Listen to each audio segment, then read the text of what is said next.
So now we're gonna go to the second part of the free stroke. After the first part where you let the stick bounce back and your fingers are still facing down, now you're gonna let your wrist follow the stick back up. So first you have a parallel to the surface, you lift it up, you hit it and you're like that. But now this is what you're gonna do. You're gonna let your wrist follow the stick back. Yeah. The first exercise is very good for working your fulcrum. Yeah. And at the same time, it helps you to get used to the feeling of how the stick bounces back. Yeah. So now what you need to do, we're actually doing the full stroke. So you're gonna let your wrist follow the stick back. Remember, you're not moving your arms or nothing. It's all your wrist. It's your wrist that's doing all the work. So yeah. Now this is your complete full stroke. Starts from 90 degrees to the surface, because the angle from here to here is 90 degrees. Yeah. Hits, becomes parallel and bounces back up to 90. So yeah, that's your your full stroke, 90 to 90. Yeah. Your wrist needs to be relaxed. Everything needs to be relaxed. And this is how you actually do your singles. So what you're doing is you're bouncing it from 90 to 90 and you're letting your wrist follow the stick back. Yeah. Same thing with your left hand. So all you're doing, you're not lifting the stick back, you're letting it bounce back.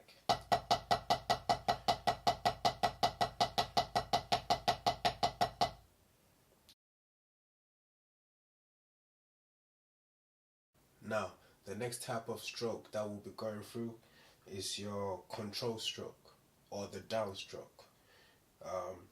So your stick will be starting up here from 90 degrees, which is perpendicular to the surface. Obviously, once again, your angles is coming this way. So the angle between the surface and the stick, this angle right here is 90 degrees. Yeah.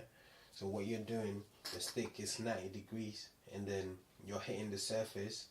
You start from 90 degrees, you end at about 15 degrees actually. So if the stick is here, this angle here should be about 15 degrees, between 15 and 30 degrees. So start again from up there 90 degrees, ending down here again. Yeah. The same thing with your left hand.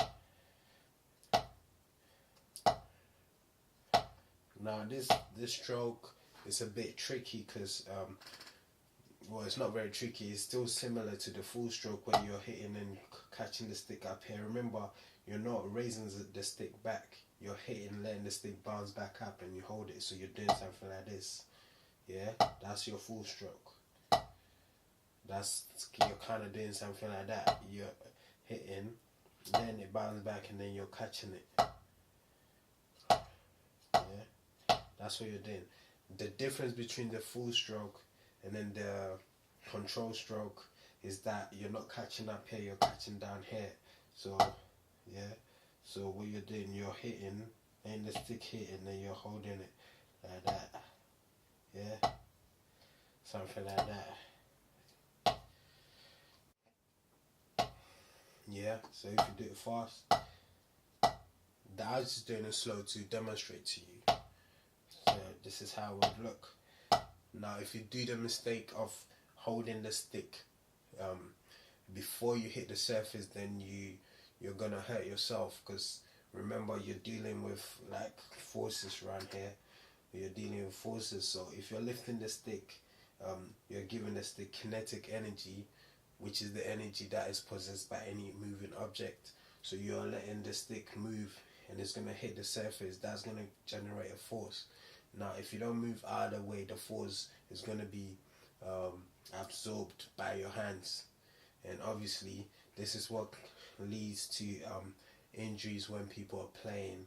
Also, this is what leads to sticks breaking easily, and also ripping skins and then breaking cymbals and stuff like that. I've got a video here that I'm going to show you to demonstrate that.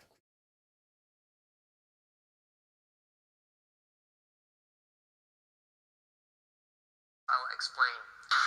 The concept is simple but not easy, so stay with me, you will be glad you did. Check this out. By contracting the muscles of your wrists, you create the initial impulse of energy. The energy transfers to the stick and accumulates as the stick accelerates. At the point of impact, the stick transfers the energy to the drumhead. Some of the energy is now transferred into sound waves generated by the oscillations of the drumhead. The rest of it returns to the stick in form of rebounds that lifts the stick back up again.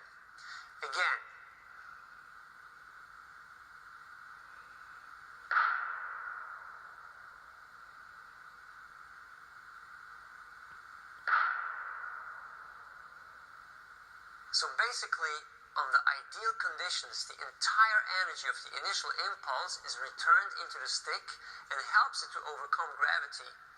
Ideal conditions means no friction. By getting out of the way of the stick as it rebounds, we reduce friction to a minimum as a negative influence. Let's look at the ramifications of bad energy management.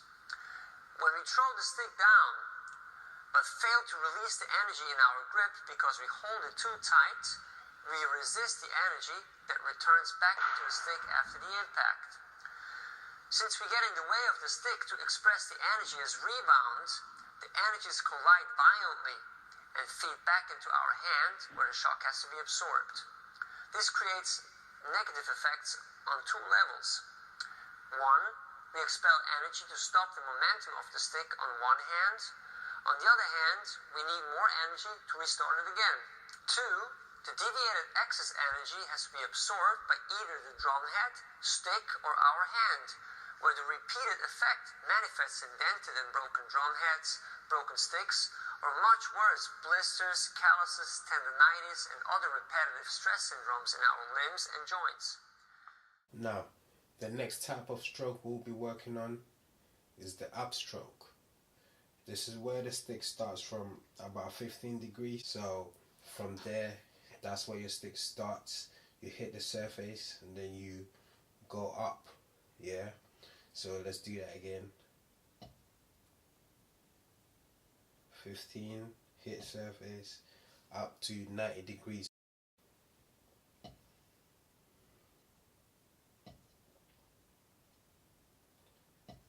Same thing with your left hand.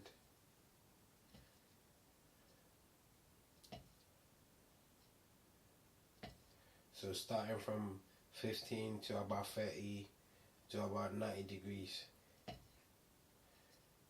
And then the next stroke is your tap stroke, which will start from 15 degrees, between 15 and 30 degrees, and end at the same position. So something like that. Remember, all you're doing is you're dropping your wrist and then lifting it back up.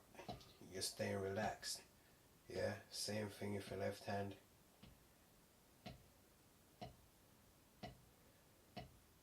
From what we've gone through so far, if you haven't noticed, the full stroke and the downstroke are gonna have the same levels, the same sound levels, even though they stop at different places. They're coming from the same height, and then when they hit, they're still applying the same force. It's only after they've hit that you stop it at a different place. That's hence the reason why the sound will still be the same. So let's say this is your full stroke, from 90 to 90 degrees to 90, and this is your downstroke. You can see that still has the same dynamic volume as the full stroke. Full stroke, downstroke. Full stroke, downstroke. Both the tap stroke and the upstroke have the same dynamic levels. So upstroke, this is your tap stroke, this is your tap stroke, how it sounds. This is how your upstroke sounds.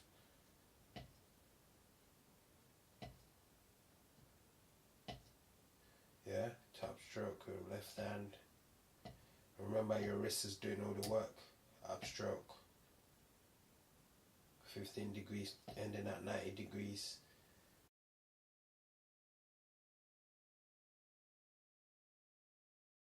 Now the reason why these things are important is because each stroke sets you up for the next stroke. So let's say you're playing singles, you're playing like you're trying to accent 16th notes. If you hit a downstroke and then you want your next stroke to be an accent as well, then you would have to change that downstroke to a full stroke. So let's say if you want to do 2 consecutive accents, you would have to use at least 2 full strokes, because if you use a downstroke, then you can't hit an accent. You would have to hit a tap stroke, because you set yourself up to hit a quiet note, either a tap stroke, which would be like that, or an up stroke. Yeah, so it's like you're kind of planning ahead. Everything you're doing is setting you up for the next thing you're gonna do. Okay, so let's say if you want to play 16th notes and you want to accent beat 1, 2, 3, 4, then obviously your left hand would have to be playing tap strokes. That's if you're leading with your right hand. Your left hand would be playing tap strokes all the way through. Your right hand would have to play down strokes on the 1, 2, 3, 4, and then up strokes on the ands of the 1, 2, 3, 4. So if you don't understand what I'm saying, so this is what it would be. You'd be doing 1 and 2 and 3 and 4 and 1 and 2 and 3 and 4 and 1. So obviously this is playing the tap strokes. Can you see left hand playing tap strokes? Now right hand is playing 1 and 2 on the end. On the end, right hand is playing up strokes. As you can see, 3 and 4, 1 and 2 and 3 and 4, and on the 1, the 2, 3, 4, the right hand is playing down strokes. 1, 2, 3, 4, 1, 2, 3, 4. So if I wanted to accent 2 notes in a row, then I would have to use a full stroke at a certain point. So I'll do, you get it? So full stroke, down, up, full, down, up, full, down, up, full, down, up. So there's a whole load of exercises to go through to master these kind of things, but I will introduce you to a few of them in the next lesson. Thank you very much.